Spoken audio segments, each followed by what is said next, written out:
Hey there, Ben Mankiewicz with you. Thanks for watching TCM. Friday nights in April belong to movies from the king of the bees, Roger Corman. That's bees as in bee movies, not bees that buzz. Although, if you get deep enough into our next movie, you might get a little buzz, a contact eye. From American International Pictures in 1967, produced and directed by Roger Corman, with a screenplay by Jack Nicholson, who is not in the movie. This is The Trip. The plot, as you'll see shortly, is not really terribly important. Peter Fonda plays a hipster who makes TV commercials for a living. He decides it's time to take a trip, which in the psychedelic 60s didn't always mean packing a bag, but rather blowing your mind. With the help of an observer/guide played by Bruce Dern, Fonda plans to take his first dose of LSD. With the summer of love just around the corner, Fonda hallucinates his way across a vintage LA backdrop. 10 years ago, I had the pleasure of introducing this film with Roger Corman on TCM for a spotlight we were doing on American International Pictures, AIP. Here's a piece of that conversation, followed by the film, which also stars Susan Strasberg and Dennis Hopper.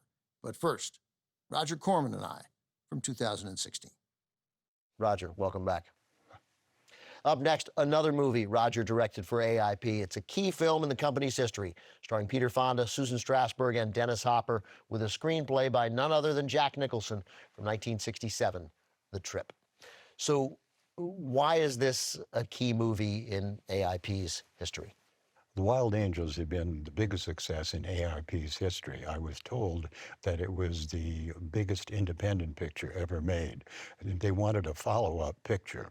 And I thought a little bit, and again, the Angels had been in the consciousness of the public. This was a year later, and people were talking about LSD, and particularly in Hollywood, there was a lot of LSD and other drugs going around. And I suggested an LSD picture with the obvious title, The Trip. Now, AIP agreed to the Wild Angels fairly readily. They were not quite so receptive to a picture about LSD, but eventually they agreed, and I knew Jack Nicholson had experimented with LSD, and so Jack and I got together, and he wrote the script, and we brought back Peter Fonda and Bruce Dern from the Wild Angels, and then added a crucial element, Dennis Hopper, who was the dealer in the picture. You, though, although you sensed that there ought to be a movie about LSD, because, again, it was something that was happening in the country in the late 60s, had you used LSD?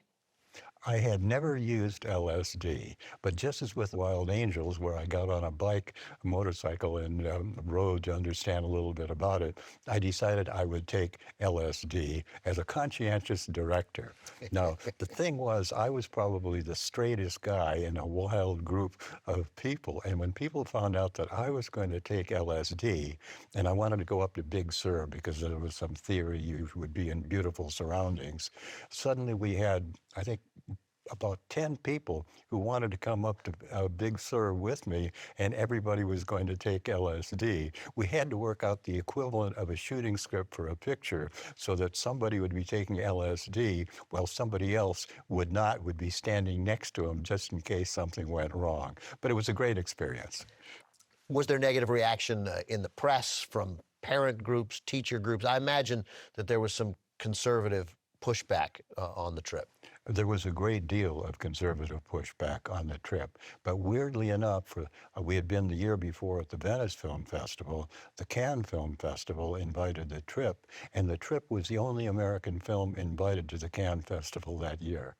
You mentioned that Jack Nicholson wrote the screenplay. Obviously, this is a man who's won 3 Acting Academy Awards. We think of him as the great actor that he is.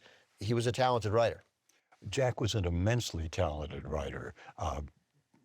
One of the best screenwriters I've ever worked with. He could have had a great career as a screenwriter if he hadn't been such a good actor.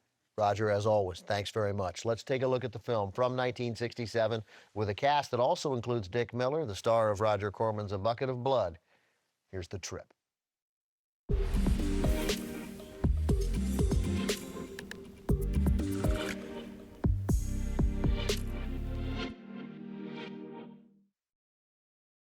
Always open-minded and politically liberal, Roger Corman had embraced many of the protests and countercultural movements of the turbulent 1960s.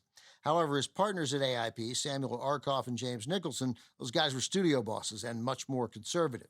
Fearing that The Trip would be seen as pro-drug, they originally changed the movie's ending behind director Roger Corman's back, adding a freeze frame of Peter Fonda's face breaking into cracks. This would supposedly imply that taking the drug was not all fun and games, despite what the picture had just shown. Drugs could literally crack your face, I guess was their message. The conflict later caused some problems when Corman, Fonda, and another star of The Trip, Dennis Hopper, pitched the execs on their next proposed movie.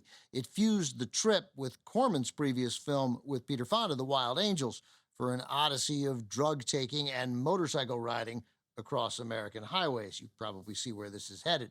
Dennis Hopper was slated to direct, but when AIP demanded the right to fire Hopper if he fell behind, both Hopper and Fonda walked. Corman, tied to AIP, stayed put. Of course, Hopper and Fonda did make their film, but not for AIP. Columbia wound up releasing it, called Easy Rider, one of the most groundbreaking and successful independent films of all time.